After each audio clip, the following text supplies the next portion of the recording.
Olá, meus queridos, a paz de Jesus Cristo e o amor de Maria. No vídeo de hoje, iremos falar sobre algumas dúvidas que geralmente o católico tem. E hoje iremos tirar algumas com o professor Felipe Aquino e Frei Gilson. Vamos acompanhar no vídeo. Mais uma pergunta. Não entendo por que anular o casamento. Se Deus ordenou até que a morte os separe, então não está em pecado quem pede a anulação, já que é uma lei humana? Veja, a primeira coisa que tem que ficar bem claro é o seguinte: a igreja não anula casamento, não existe isso. Se um casamento foi válido, nem o Papa pode anular. O que o tribunal da igreja fala? Ela fala que o casamento não aconteceu, não foi válido. E aí tem uma série de razões. O Código de Direito Canônico considera pelo menos 19 razões que pode o tribunal declarar. O ponto mais importante é o chamado consentimento pleno. O que é o consentimento? É aquele sim que o casal diz no altar. Vocês querem se casar? É de livre, espontânea vontade? Ninguém aqui está com medo, está chantageado, está inteiro ameaçado de qualquer coisa. Porque se houver alguma restrição a essa liberdade, o casamento não vale. E está certo, padre. O casamento é uma decisão para o resto da vida. Se a pessoa casa, eu tenho que casar porque senão o meu sogro me mata. Não pode valer.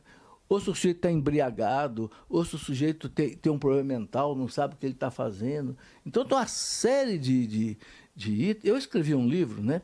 Família Santuário da Vida, onde eu coloco ali todos os cânones do direito canônico que fala quais são os pontos em que um casamento pode ser declarado nulo. Ou seja, ele não aconteceu.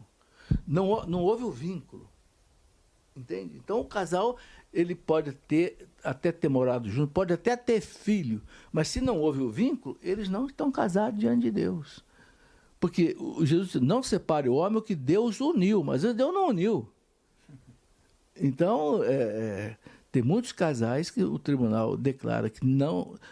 Então, não tem nenhum pecado da pessoa solicitar do tribunal a chamada petição, né, para que o tribunal analise o caso Até dele. porque é bom que você entenda isso. Ela pede a nulidade, mas não é sempre que a igreja dá. Não é sempre. Entendeu? Então você coloca assim, é pecado a pessoa pedir nulidade? Não, é uma investigação que vai acontecer. E tem que ter testemunha, tem que ter um processo gigantesco. Aí tem 3 juízes que julgam, né, exatamente para não dar empate. Tem 3 juízes analisam tudo e julgam se aceitam ou não, né? Então, é a coisa séria. Então, a pessoa pergunta, é pecado pedir a nulidade? Não, é uma investigação que está acontecendo. Então, você pode ter certeza, tem muita gente que recebe negativa. Não podemos anular o seu casamento. Porque o que Deus uniu, o homem não separa. Não, certo. Mas é porque eu fui... existe muita pessoa que pode procurar a nulidade. Houve adultério no meu casamento. Não é caso de nulidade. Então, aí a igreja vai chegar para você, mas dá para perdoar.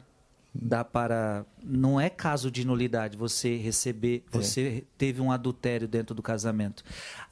Mas eu casei...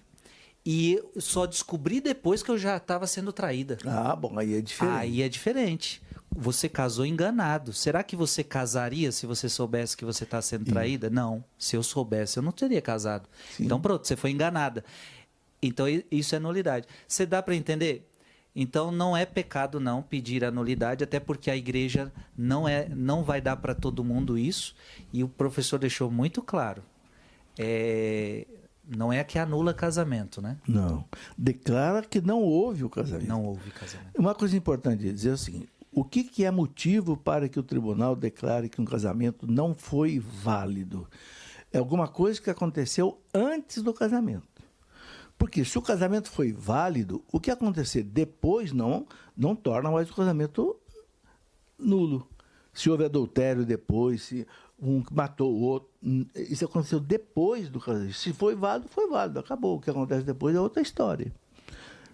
Agora, o que o senhor falou, se antes do casamento houve alguma coisa que passa por depois, aí sim há indício de nulidade.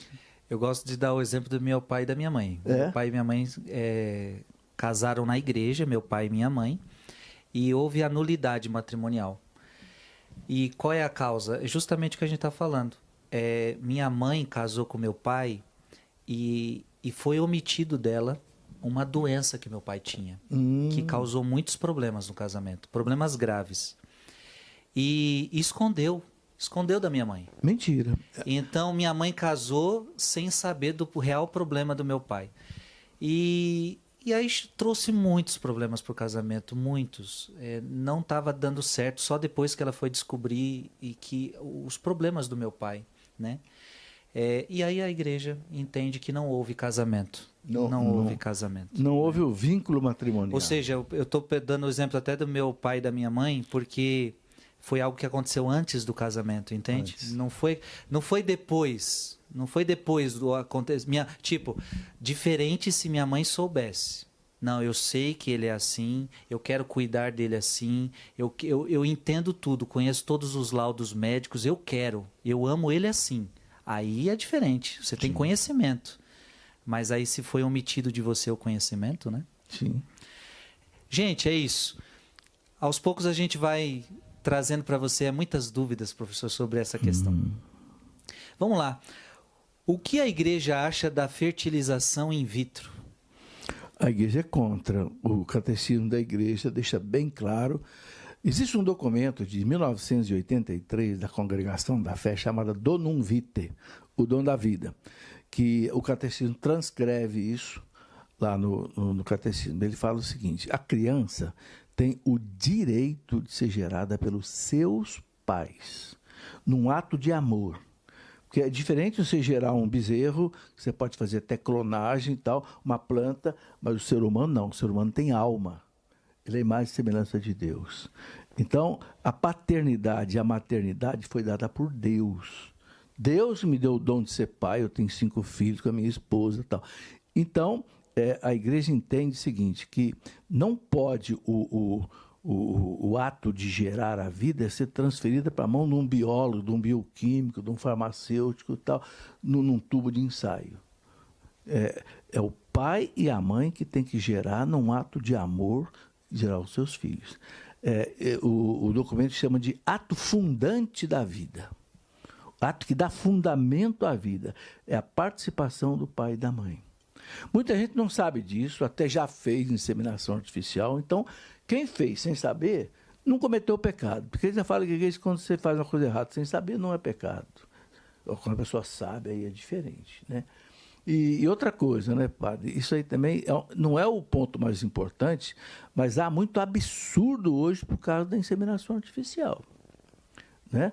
Hoje tem gente escolhendo, eu quero um filho de olho azul, não sei o que tal. Aí vai lá, a moça vai, às vezes escolhe um espermatozoide para fecundar um óvulo, aí escolhe lá num book lá de homens. Quer dizer, virou comércio.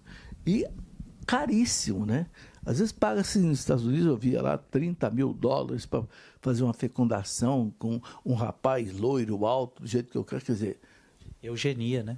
Pois é. Então aí, esse não é o ponto mais importante pelo qual a igreja nega. O ponto mais importante é o que eu já falei. Mas a igreja realmente é contra.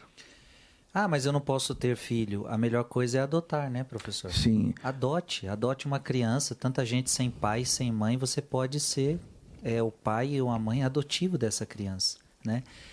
Esse talvez seja o melhor caminho, né? A igreja sabe que é uma dor para um casal que não pode ter filho. Inclusive, o catecismo, quando fala disso, diz que o casal deve unir essa dor à cruz de Cristo, né? E é o que o senhor falou. Pode partir para adoção ou pode partir para um trabalho de ajuda a tantas crianças aí em orfanatos, em coisas que precisam ter ajuda, né? Ou você também, eu também lido na linha da fé, professor, porque eu conheço muita mulher que não podia ter filho, o médico falou que não podia ter filho e teve. Depois teve, Veja Isabel, não poderia ter filhos e teve, velha, estéril. A Virgem Maria, sem ter sexo, se você para pensar, sem ter sexo, ela teve filho. Então, o que eu vejo de mulheres que, por via da fé, têm filhos, não está escrito. Agora, é claro, não é a gente que vai determinar as coisas, é Deus quem dá o filho. Mas talvez a adoção seja um caminho mais ideal.